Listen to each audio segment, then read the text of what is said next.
In this video, we are going to see the Israeli special envoy lose her cool and start to get really agitated with this British presenter when pressed and questioned on the cancelled trade talks with the UK.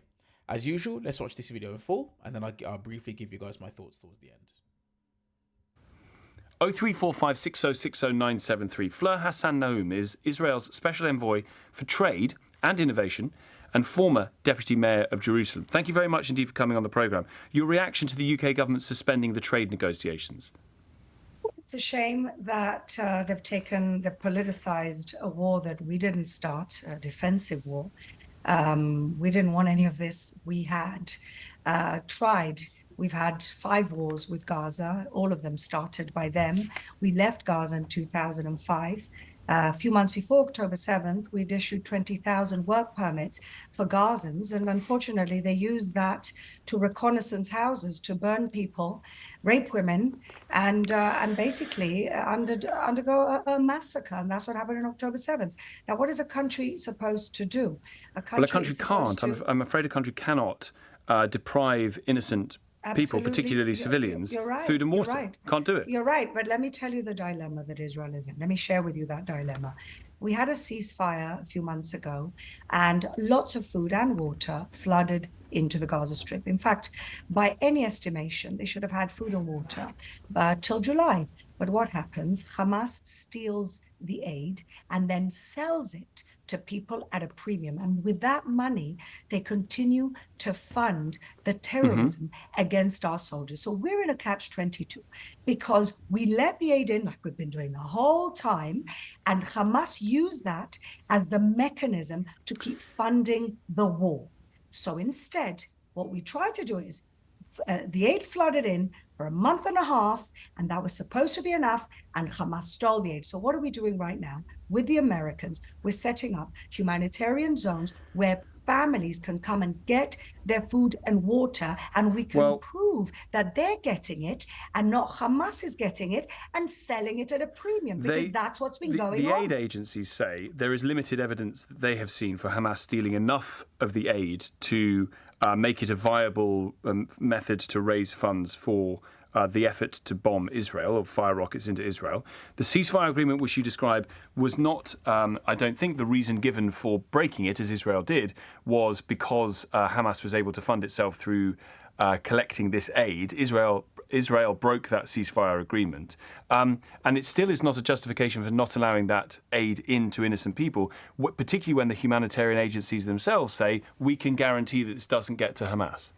Well, let's unpack this. They haven't guaranteed that it didn't get to Hamas. Not only that, unfortunately, a lot of the aid agencies are employing Hamas, as we've proved with the UNRWA that has been employing Hamas, that are in cahoots with Hamas. That's one aid agency. One aid agency. Oh, please, come on. It's one aid agency. One of the main ones. And all the aid agencies are working with Hamas, are under the chokehold of Hamas, and everybody knows that to be true. Hamas is there any evidence for that? Depriving their people. There's plenty of evidence for that. They're depriving their people of food. They're hiding in tunnels like cowards, and they are letting the innocent people face the music for what they started, and they use those people as human shields. Now, what message is the UK sending today to terrorists all around the world? What they're saying is, listen, you can attack a country completely unprovoked. You can attack, you can rape, you can kill, you can take hostages, and then you can hide behind your civilians. You can steal food from your civilians.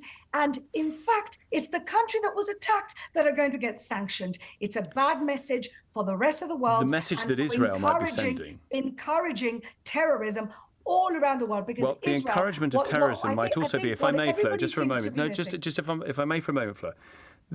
The message that Israel might be sending and the encouragement of terrorism that Israel might be fostering is to put in a blockade of food and water to otherwise innocent people, particularly children, which will which could well be a breach of humanitarian law and international law, and as well as potentially a war crime, and 2, further enrage the population in Gaza sufficient that the next generation of terrorists are going to be brought about.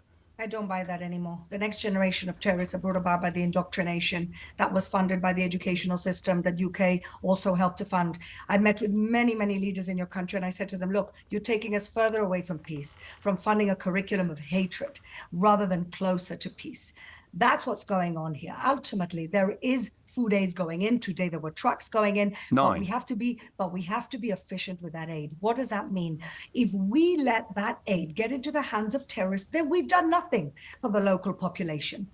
We've done nothing for the local population, and that's the bottom line. So what we're doing is some aid is better than no aid, I'd have thought. We're creating but zones. It is, because then children can eat.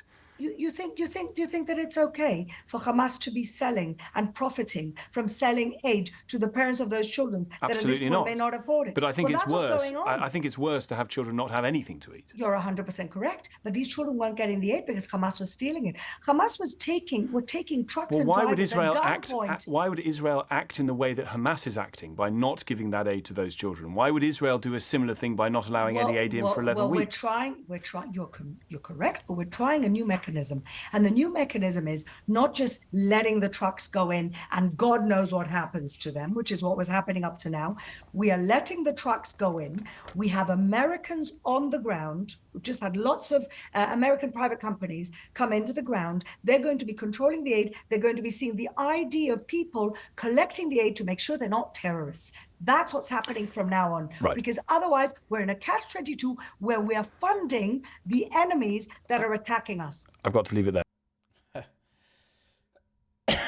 Apologies, guys. I mean, for me, a lot of the claims that it is that she made, I wouldn't have a problem with the things that it is that she's saying if she could point to any evidence of what she speaks about.